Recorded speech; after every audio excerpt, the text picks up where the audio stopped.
सभी लोगों को नमो बुद्धाय, जय भीम, जय भारतीय संविधान। साथियों, आप लोगों के सामने यह जो दृश्य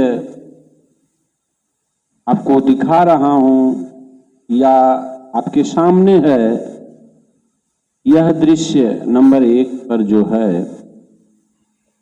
मास्क लगाना।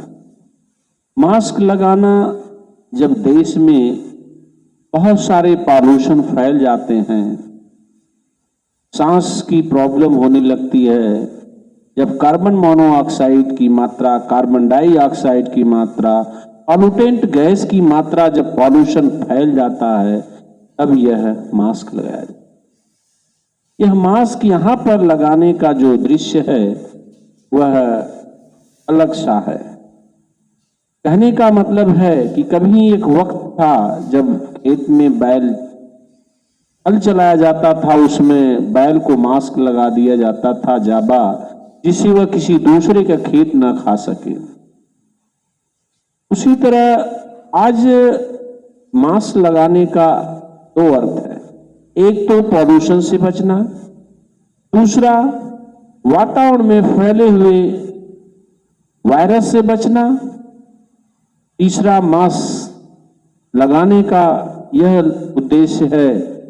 यह दृश्य शो करता है कि यदि कोई व्यक्ति गलत रास्ते पर आकर और में फंस चुका हो और उच्च पदों पर हो और उसके न बोलने से संविधान का बहुत बड़ा नुकसान होने वाला हो और संविधान विरोधियों का लाभ होने वाला हो, ऐसे आयकर में फंसा हुआ व्यक्ति यह जावा लगाने को तो करता है, अर्थात वह गूंगा और बहरा हो जाता।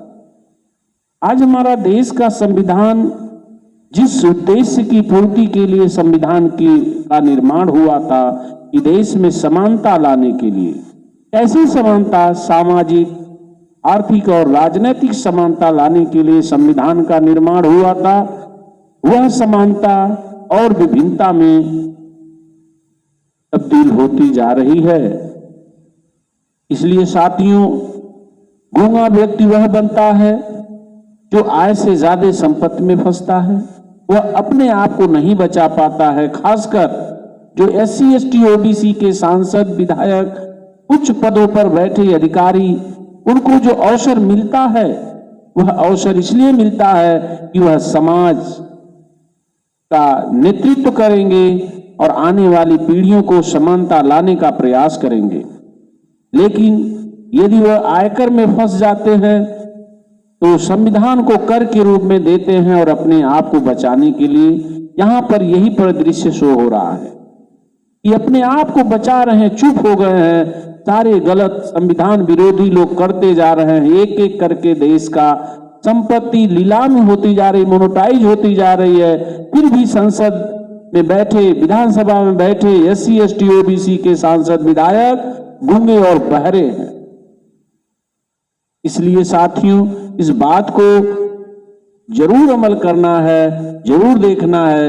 यह दूसरा दृश्य कुत्ते को जाबा लगाया हुआ जो दृश्य है, कहने का मतलब है कि इंसान तो इंसान, जानवर यदि किसी को ज्यादा भूखता हो, ज्यादा काटता हो, तो उससे बचने के लिए उसके मुंह को जाबा लगा दिया जाता ताकि वह किसी को काट न सके, किसी को चाट न सके, अर्थात अपना वायरस, रैबीज किसी को एंट्री न कर सके। तो ऐसे व्यक्ति के जो व्यक्ति बहुत ही देश और संविधान के विरोधी है या दुश्मनों को उनकी चाल सफल न होने देना चाहता हो, ऐसे व्यक्ति को जाबा लगाया जाता है। जो व्यक्ति समाज को या सही दिशा न दे पाए, शांत रहे, अपने जहर को उगल न पाए। इस दृश्य से 2 अर्थ निकलता है सामने। यह दुश्मन के लिए भी है और दुश्मन के बढ़ने के लिए भी है। देश के संविधान का यह जाबा उनके लिए है जो देश को लूट रहे हैं, उनको लूटने से बचाने के लिए जाबा है।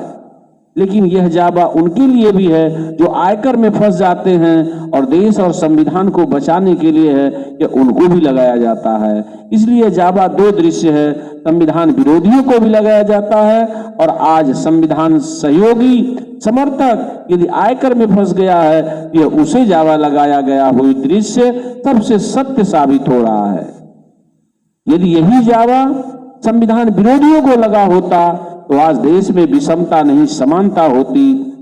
इसी तरह जो आपके सामने तीसरा दृश्य है, जो व्यक्ति सम्यक ज्ञान होते हुए भी समझदार व्यक्ति अगर देश में हो रहे अन्याय, अत्याचार, बलात्कार, लूट खसोट इन सारी चीजों को देखते हुए भी वह कोई भी बात, आज हमारे ये तीनों दृश्य यह शो कर रहे हैं कि आज का हमारा कोई भी नेता, मंत्री, अधिकारी कुछ भी बोलिए वो सुनता नहीं है। यह बंदर का पहला दृश्य है, वो सुनता ही नहीं है क्योंकि मैंने सुना ही नहीं।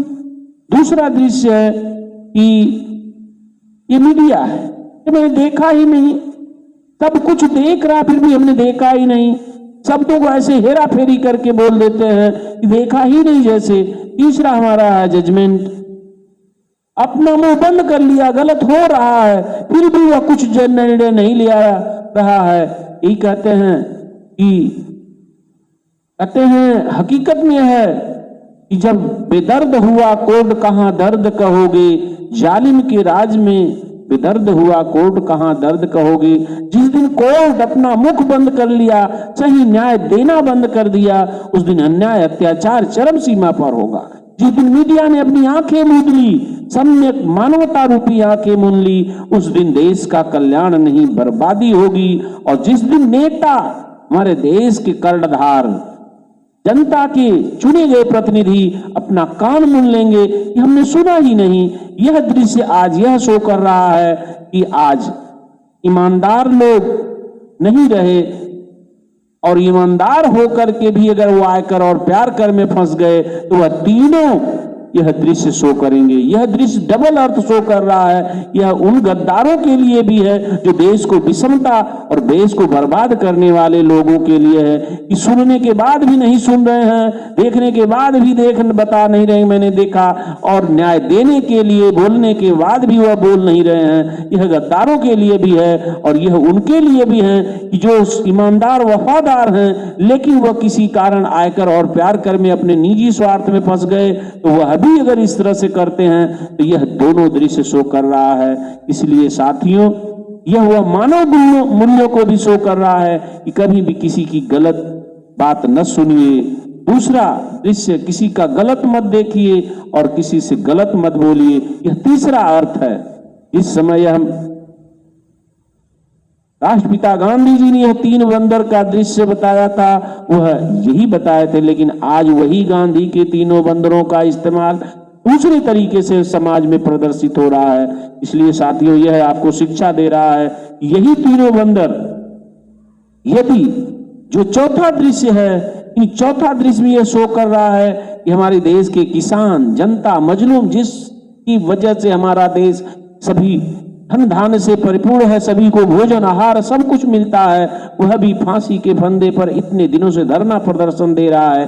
दूसरा हमारा है ब्यूरोक्रेट्स, शासन प्रशासन व्यवस्था, प्रशासनिक अधिकारी, जिस दिन वह संवैधानिक रूलिंग क्लास के अधिकारी जब तक वो संवैधानिक व्यवस्था को, अपने रूल्स को भूल जाते हैं तो वह भी उस राजनीतिक पिलर के शिकार बन जाते हैं। जो आपके सामने दृश्य दिख रहा है कि उस दृश्य के कारण आज अधिकारी कर्मचारी डरे हुए हैं अपने निजी स्वार्थ में, क्योंकि वह रूलिंग क्लास नहीं जानते। जिस दिन रूलिंग क्लास जान जाए, जिस दिन किसान अपने हक और वोट का अधिकार जान जाए, उस दिन यह नेता या देश के गद्दार लोग उनको कभी भी किसी भी तरह का कोई भी प्रताड़ना नहीं कर सकते। लेकिन यदि आप अपने स्वार्थ में रहेंगे तो आपको ठगे जाएंगे। ये तीसरा दृश्य दिख रहा है, चौथा। इसलिए साथियों, सारे रोगों की जड़ है आयकर में फंसना।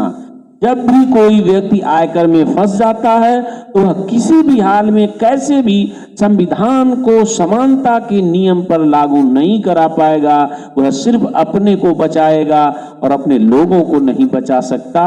इसी वजह से आज भारत देश पूंजीपतियों के हाथ में, पूंजीवाद के हाथ में कठपुतली बनता जा रहा है। इस कठपुतली को बचाने के लिए सिर्फ जनता को जागना होगा, जनता को सही और गलत का निर्णय लेना होगा। यह व्यक्ति का सबसे बड़ा दायित्व है। इस दृश्य को देखने के बाद, समझने के बाद जो आपके सामने सम्यक चर्चा पर चर्चा दी गई है, इस पर अमल करें, विचार करें और पढ़ें और पढ़ाएं, औरों को भी शेयर करें। इसलिए साथियों, सम्यक तर्कवान बनिए, सम्यक ज्ञानवान बनिए, अपने हक अधिकार को लीजिए, लेकिन हक अधिकार को लेने के साथ साथ अपने भाइयों को, अपने समाज को, सभी लोगों को समानता के अधिकार के लिए दीजिए। यदि आप अपने ही ठगते रहेंगे तो इसी तरह अपनी जिंदगी, आपकी जिंदगी, सारी जिंदगी भर की कमाई, आपकी मेहनत की कमाई नष्ट हो जाएगी। इसलिए देश के नेता सिर्फ समाज के हित के लिए बनाए जाते हैं, अपने आर्थिक और हित के लिए नहीं बनाए जाते हैं। नेता कभी पूंजीपति नहीं बन सकता, सिर्फ वह सामाजिक ही नेता होता है। इसलिए देशवासियों, सोशियो पॉलिटिकल लीडर बनकर के देश को बचाइए, देश की सारी व्यवस्था को संभालिए, जिस उद्देश्य की पूर्ति के लिए संविधान बना था। इसलिए आप सभी लोगों को नमो बुद्धाय, जय भारतीय संविधान।